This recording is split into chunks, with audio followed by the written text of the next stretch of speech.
नमस्कार, आप देख रहे हैं नेक्स्ट 9 न्यूज़ पॉलिटिकल बाइट में हूं आपके साथ दीपक गुप्ता। उत्तर प्रदेश की मऊ जिले की घोसी सीट से समाजवादी पार्टी विधायक सुधाकर सिंह के निधन के बाद विधानसभा ने इस सीट को रिक्त कर दिया है। अब घोसी में अगले 6 महीने के बीच उपचुनाव की संभावना है, लेकिन चुनाव आयोग यह तय करेगा कि घोसी में उपचुनाव कब होगा।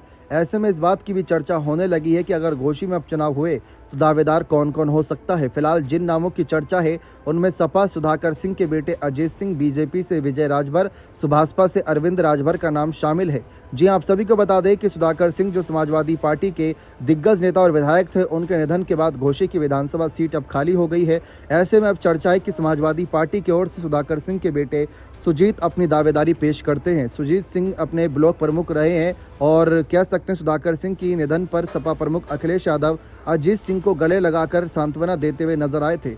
वहीं कुछ जानकारों का यह भी कहना है कि सुधाकर सिंह के निधन के बाद सुजीत सिंह को सहानुभूति में वोट मिल सकता है। वहीं बात करें बीजेपी की घोसी सीट पर बीजेपी की दावेदारी की, तो माना जा रहा है कि यहां से विजय राजभर को मौका दिया जा सकता है।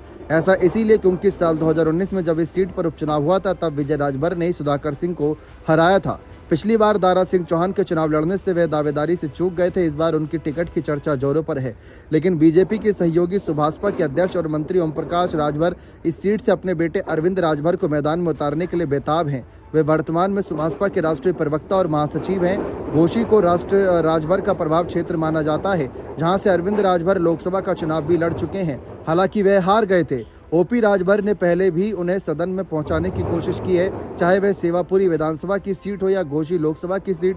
ओम प्रकाश राजभर की नजरें इस सीट पर जरूर रहेंगी। माना जा रहा है कि यह सीट गठबंधन के खाते में जा सकती है। पूर्व सांसद अतुल कुमार राय बसपा से घोसी सांसद रहे हैं।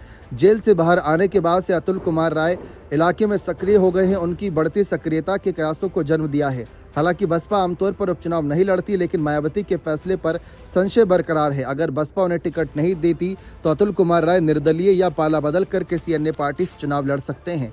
यह सीट पहले सपा के पास थी। विधायक सुधाकर सिंह की सदस्यता जाने के बाद, यानी उनके निधन के बाद जब सदस्यता गई, तो इस सीट पर अपनी विरासत बचाने के लिए पूरा जोर लगाएगी।